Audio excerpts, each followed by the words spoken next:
Part 13.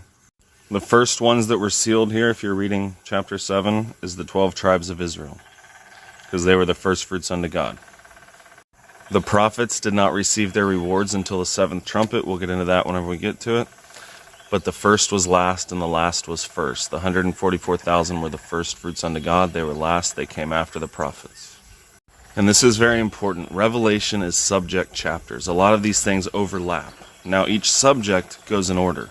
It's got the 144,000 first in this chapter, and then it's got everybody else. It has all of the seals in order. It's got all of the trumpets in order. It's got Satan's, Revelation chapter 20. That's in order. But these things overlap. It's not a story that you can just read straight through, but each subject is a complete subject.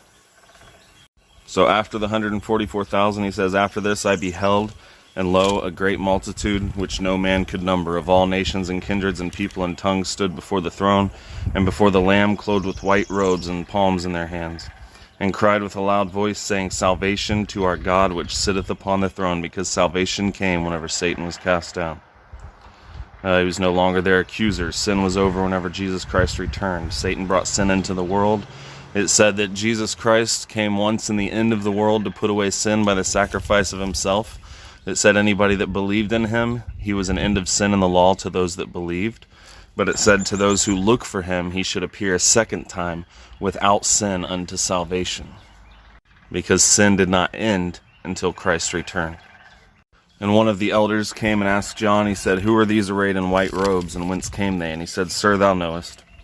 And he said unto me, "These are they which came out of great tribulation, and have washed their robes, and made them white in the blood of the Lamb.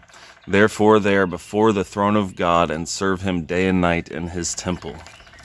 They were the temple of God. Once they became the temple of God, God could leave the temple on earth, and they could destroy the temple. These are those that were waiting under the altar, the first fruits unto God. They went through great tribulation between 64 and 66 AD. They had to be killed before the first resurrection could happen, which is the dead. Resurrection is of the dead. A rapture is not a resurrection of the dead. They became the temple of God, and at this point there was a temple in heaven until all of this was fulfilled, and then there's no more temple there. Because once the temple on earth was destroyed, no more temple in heaven either. These guys are the temple until it is fulfilled, and they're with the Lamb, with Christ, bringing the wrath. Stay tuned.